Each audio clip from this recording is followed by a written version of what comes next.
अस्सलाम वालेकुम dear students, कैसे हैं आप सब। पाक जूनियर स्कूल एंड कॉलेज में खुश आमदीद। आज हम आर्टिकल पे पहुंच चुके हैं transformer according to smart syllabus, chapter number 15।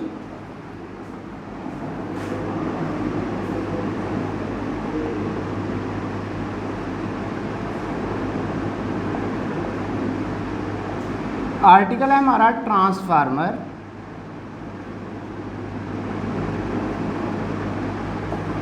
Transformer क्या होता है ये आप सुनेंगे आज। बेटा ट्रांसफार्मर अगर हम देखते हैं कि कहाँ इस्तेमाल हो रहा है, तो आपके घर के अंदर तकरीबन जो ज़्यादातर चीज़ें हैं जिनके अंदर ऐसा होता है कि आप ज़्यादा वोल्टेज देते हैं और कम वोल्टेज आगे हासिल करते हैं, तो उन तमाम अप्लाइंसेस के अंदर ट्रांसफार्मर इस्तेमाल हो रहा है। इसके अलावा अगर आप बाज़ार के अंदर निकलते हैं तो आप देखते हैं कि आपके मोहल्ले के अंदर जो वाटर की सप्लाई आपको पहुंच रही है उसके अंदर भी ट्रांसफार्मर का इस्तेमाल हो रहा है। तो ट्रांसफार्मर इस्तेमाल क्यों करते हैं और ट्रांसफार्मर का फ़ायदा क्या है, ट्रांसफार्मर क्या होता है, ये सुनेंगे आप। बेटा अगर आपके पास एसी वोल्टेज हो, यानी अल्टरनेटिंग करंट वाला आपके पास वोल्टेज हो, अगर इसको इंक्रीज़ करवाना हो या क्या करवाना हो डिक्रीज़, तो आपके पास एक डिवाइस है जिसकी मदद से आप एसी वोल्टेज को कम या ज़्यादा कर सकते हैं। उस डिवाइस का नाम है ट्रांसफार्मर। तो ट्रांसफार्मर की डेफिनेशन क्या होगी, ये device which is used to increase और डिक्रीज एसी वोल्टेज।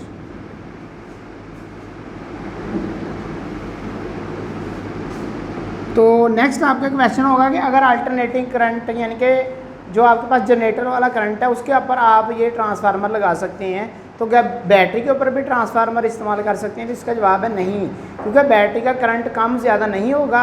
तो जब करंट कम ज़्यादा नहीं होगा तो ये काम नहीं करेगा। काम क्यों नहीं करेगा, जब हम इसकी वर्किंग पढ़ते हैं तब आपको समझ आ जाएगी। तो ये शॉर्ट क्वेश्चन आता है कि can transformer operate on DC, operate on DC यानी डायरेक्ट करंट के ऊपर ऑपरेट कर सकते हैं? तो इसका आंसर क्या है, नो, इसको हम ऑपरेट नहीं कर सकते क्योंकि ये चेंज नहीं हो रहा। अगर मैग्नीट्यूड ऑफ करंट चेंज होगी तो ही यहाँ पर हमारे पास ट्रांसफार्मर काम करेगा, अदरवाइज ट्रांसफार्मर काम नहीं करेगा। अगर आपने डीसी के साथ भी लगाना है तो उसका एक तरीकाकार है कि आपने बटन को बंद करना है, चलाना है, बटन को बंद करना है, चलाना, लगातार सुबह से शाम तक 2 बंदे बैठाई रखें, क्योंकि एक ने जब कोई भी पानी पीना है तो दूसरे बंदे ने उसकी जगह पे आ जाना है, उसको ऑन करना है, ऑफ़ करना है, ऑन करना है, ऑफ़ करना है, ऑन करना है, ऑफ़ करना है, तब डीसी पे चल सकता है, लेकिन अदरवाइज़ डीसी पे नहीं चल सकता। इसलिए हमने कह दिया डीसी पे नहीं चल सकता, क्योंकि हमने बंदे हायर नहीं करने, हमने सिंपली काम लेना है। तो अब ट्रांसफार्मर काम कैसे करेगा ये हम पढ़ते हैं। तो हमें बेटा इतना पता है कि अगर एक कॉइल हो उसके अंदर number of magnetic field line change करते हैं तो उसके अंदर ईएमएफ इंड्यूस हो जाती है, उसके अंदर करंट आ जाता है, उसके अंदर वोल्टेज बन जाता है। अब हम देखते हैं कि वोल्टेज बनाना कैसे है। तो आज एसी के ऊपर हमने ऑपरेट करवाना है इसको। तो सबसे पहले करना क्या है बेटा, इसकी वर्किंग पढ़ने लगे हैं।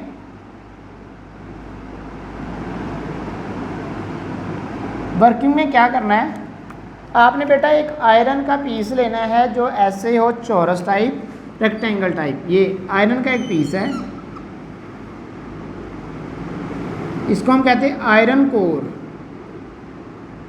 यह है बेटा आयरन कोर। आयरन का एक पीस ले लिया, जैसे ये समझ लो ये आयरन का बना हुआ था, इधर को भी जा रहा है आयरन, इधर को भी जा रहा है, इधर को भी जा रहा है, ऊपर को भी जा रहा है। अब करना ये है कि जो बाहर से आपके पास 2 तारें आ रही वापटा वाली, यानी इनपुट के तौर पे आपने जो तार लगानी है उसको यहाँ पर लेके आना है, इसके ऊपर लपेट देना है ऐसे ही। अब एक तार जो बाहर से आ रही इसके साथ लगा देनी, एक इसके साथ लगा देनी, तो दोनों के साथ ऐसे दोनों तारें टच हो जानी हैं। इसको हमने कह देना है प्राइमरी कॉइल, और ये एज ए इनपुट काम करेगी। यहाँ पर हमने सप्लाई इनपुट करवानी है, यानी यहाँ पर हमने एसी वोल्टेज देना है। ये वो सप्लाई है जो बाहर से आपने प्रोवाइड करनी है। 2 तारें आपने यहाँ लगा देनी है और अंदर से क्या होगा कि एक कॉइल होगी जिसके साथ ये दोनों तारें कनेक्ट हो जाएंगी। अब इस तार का तल्लक किसके साथ है, किसके ऊपर वाउंड की हुई है, आयरन कोर के ऊपर। लेकिन आयरन कोर के ऊपर जब वाउंड करना है उससे पहले इसके ऊपर कोई ऐसी लैमिनेशन कर लेनी है कि ये वाली जो चीज़ है इसका करंट जो आयरन है उस तक ना पहुँचे। तो यहाँ से इसको इंसुलेशन की हुई है, इलेक्ट्रिकली ये इंसुलेट है इसके साथ। अब इसका करंट लोहे तक नहीं पहुँचेगा लेकिन मैग्नेटिक फील्ड लोहे तक पहुँच जाएगा, क्योंकि यहाँ पर इलेक्ट्रिक फील्ड को आपने रोक दिया है। जैसे शापर इसके ऊपर लगा के तार ऐसे लपेट देते हैं तो करंट अब नीचे नहीं जाएगा, लेकिन इसकी magnetic field lines iron core तक पहुँच जाएंगी। अब हमने करना क्या है, बाकी सारा जो भी आयरन कोर है इसको तंग नहीं करना, बल्कि करना ये है कि इधर से एक सप्लाई लेके आनी है, एक तार पकड़नी है, उसको किधर लगा देना है, दूसरी साइड पे, और इसको कह देना है सेकेंडरी कॉइल। एक को हमने कह दिया प्राइमरी कॉइल, जो लास्ट वाली है उसको क्या कह दिया, सेकेंडरी। सेकेंडरी का ये मतलब है कि जिसके साथ आपने आउटपुट लेनी है। तो यहाँ पर बेटा आउटपुट आपको मिलेगी।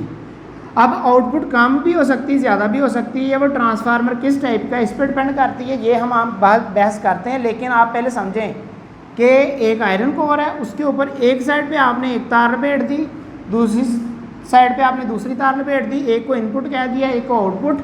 इनपुट का नाम हमने रख लेना है प्राइमरी कॉइल, आउटपुट का नाम हमने रख लेना है सेकेंडरी कॉइल।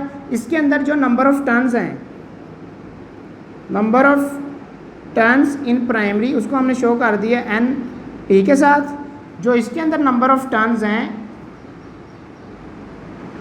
इसको मैंने शो कर दिया एन एस के साथ। जो इसका वोल्टेज होगा इनपुट वोल्टेज, उसको मैंने कह देना प्राइमरी वोल्टेज। जो इसका वोल्टेज होगा उसको मैंने कह दिया सेकेंडरी वोल्टेज। तो ये चीज़ें आपको याद होनी चाहिए, यानी हर एक जो नंबर ऑफ टर्न है ना, इधर 1 2 3 4 5 6 7 8, तो वो मैंने कहना है N S, number of turns in secondary coil. और इसकी जो टर्न है उनको कहना है number of turns in primary coil, N P. और इधर साइड पे जितना वोल्टेज प्रोवाइड करना है उसको कहना है प्राइमरी वोल्टेज। जो वोल्टेज आपने यहाँ से घर लेके जाना है उसको कहना है आउटपुट वोल्टेज। अब ये ट्रांसफार्मर दो तरह का हो सकता है, या तो वो इंक्रीज करेगा वोल्टेज, या क्या करेगा, डिक्रीज। तो इंक्रीज पे पहले बात कर लेते हैं। ऐसा बेटा ट्रांसफार्मर जिसके अंदर number of turns in secondary ज़्यादा हो number of turns in primary की निस्बत, तो ऐटोमेटिकली इधर वाली साइड पे नंबर ऑफ टर्न्स यानी लूप ज़्यादा होने की वजह से यहाँ पर वोल्टेज ज़्यादा हो जाएगा। और इस तरह इधर से जितना वोल्टेज आप प्रोवाइड करेंगे इधर उससे ज़्यादा वोल्टेज मिलेगा। वोल्टेज ज़्यादा होता कैसे है, वो करंट को कम कर देता है, वोल्टेज को ज़्यादा कर देता है। अब इधर जितना वोल्टेज प्रोवाइड करेंगे उससे ज़्यादा इधर वाली साइड पे अगर वोल्टेज मिल जाए उसको हम कहते हैं ये इंक्रीज वोल्टेज कर रहा है, उसका नाम है step up transformer. Step up transformer यानी ऐसा ट्रांसफार्मर जिसके अंदर सेकेंडरी वोल्टेज यानी इधर वाली साइड का वोल्टेज ज़्यादा हो प्राइमरी वोल्टेज से, तो उसको हमने कह देना स्टेप अप ट्रांसफार्मर। और अगर दो इसके उल्टा हम बात कर लेते हैं, अगर हम बात करते हैं स्टेप डाउन की, स्टेप डाउन ट्रांसफार्मर, तो अगर बेटा इधर वाली साइड पे नंबर ऑफ टर्न कम हो इसकी निस्बत, तो ऐटोमेटिकली जिधर इधर ज़्यादा लूप हैं इधर कम लूप होंगे, ऐसे बन जाने। इसके डायग्राम के लिए ये मैंने जगह रखी है। तो बेटा अगर इसकी डायग्राम बनाएंगे हम तो वह ऐसे बनेगी, इधर वाली साइड पे नंबर ऑफ टर्न्स कम होंगी और इधर वाली साइड पे नंबर ऑफ टर्न्स क्या होंगी, ज़्यादा। इस तरह इसको हम लिखेंगे N S is greater than N P, कि number of turns in secondary greater than है number of turns in primary. और इस सूरत हाल में ऐटोमेटिकली इधर वाली साइड का वोल्टेज ज़्यादा, इधर वाली साइड का वोल्टेज कम, तो सेकेंडरी वोल्टेज ज़्यादा है प्राइमरी की निस्बत। तो इस सूरत हाल में हमने कह दिया ये स्टेप अप ट्रांसफार्मर है। अगर हमारे पास ऐसा ट्रांसफार्मर हो जिसकी number of turns in secondary less than हो, किससे, number of turns in primary, यानी इधर वाली साइड पे ज़्यादा टर्न्स हो और इधर वाली साइड पे टर्न्स कम हो, तो ये सेकेंडरी और प्राइमरी तो वही रहनी। लेकिन अगर सेकेंडरी में टर्न्स कम होंगी तो इसको हम कहेंगे कि यहाँ पर वोल्टेज भी कम हो जाएगा, तो वी एस लेस देन हो जाएगा किससे, वी पी से। या इसको हम लिखेंगे number of turns in secondary is less than number of turns in primary.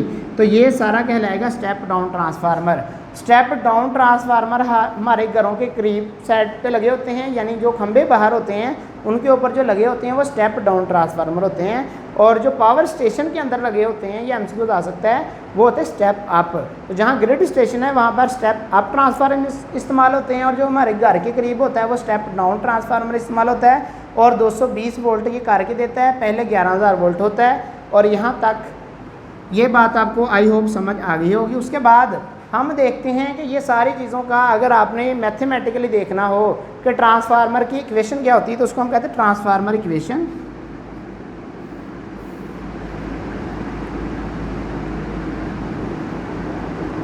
Transformer equation क्या है बेटा, अगर जनरली देखना हो कि इधर number of turns and number of या वोल्टेज, तो वोल्टेज और टर्न्स के दरमियान जो रेशियो है उसके हिसाब से अगर बताना हो तो उसको कहते हैं ट्रांसफार्मर इक्वेशन। ट्रांसफार्मर इक्वेशन क्या कहती है? कहती है कि अगर सेकेंडरी में ज़्यादा करवाने हैं तो सेकेंडरी ओवर प्राइमरी की जो रेशियो होती है वो बराबर होती है सेकेंडरी और प्राइमरी की टर्न्स रेशियो की। दोबारा सुनो, जो इधर वाली साइड पे वोल्टेज है ना VS, वो VP के भी डायरेक्टली है, क्योंकि ये चीज़ उधर ले जाओ, और NS के भी डायरेक्टली है कि अगर इधर वाली साइड पे आप क्या करेंगे ज़्यादा, अगर आप वोल्टेज इधर ज़्यादा करवाना चाहते हैं तो इधर भी वोल्टेज ज़्यादा कर दें, इधर ऑटोमेटिकली वोल्टेज ज़्यादा होंगे अगर टर्न नहीं छेड़नी। अगर आपने टर्न के साथ छेड़खानी करनी है तो इधर टर्न ज़्यादा कर दें, अगर आप इधर टर्न ज़्यादा करेंगे इसकी निस्बत, तो इसका मतलब है फिर भी VS बढ़ जाएगा। तो VS दो चीज़ों पे डिपेंड करता है, VP पे NS पे। अगर NS और NP को चेंज नहीं करना तो आप ऑटोमेटिकली VP बढ़ा देंगे तो ऑटोमेटिकली VS भी बढ़ जाएगा। अगर आपने VP को इधर वाली चीज़ को सेम रखना है, यानी 10 वोल्ट ही देना है, और आप चाहते हैं इधर आए 1000 वोल्ट, तो आप इधर वाली साइड पे नंबर ऑफ़ टर्न्स क्या करेंगे ज़्यादा। तो जैसे नंबर ऑफ़ टर्न्स आप ज़्यादा करेंगे तो ऑटोमेटिकली यहाँ पर वोल्टेज ज़्यादा हो जाएगा। ये इक्वेशन बता रही है। अगर इधर वाली साइड पे टर्न ज़्यादा करेंगे तो इधर वोल्टेज कम होगा, इधर वोल्टेज ज़्यादा हो जाएगा। ये इक्वेशन सिंपली ये बता रही है, इसको कहते हैं ट्रांसफार्मर इक्वेशन, ये याद रखनी है। उसके बाद एक होता है आइडियल ट्रांसफार्मर।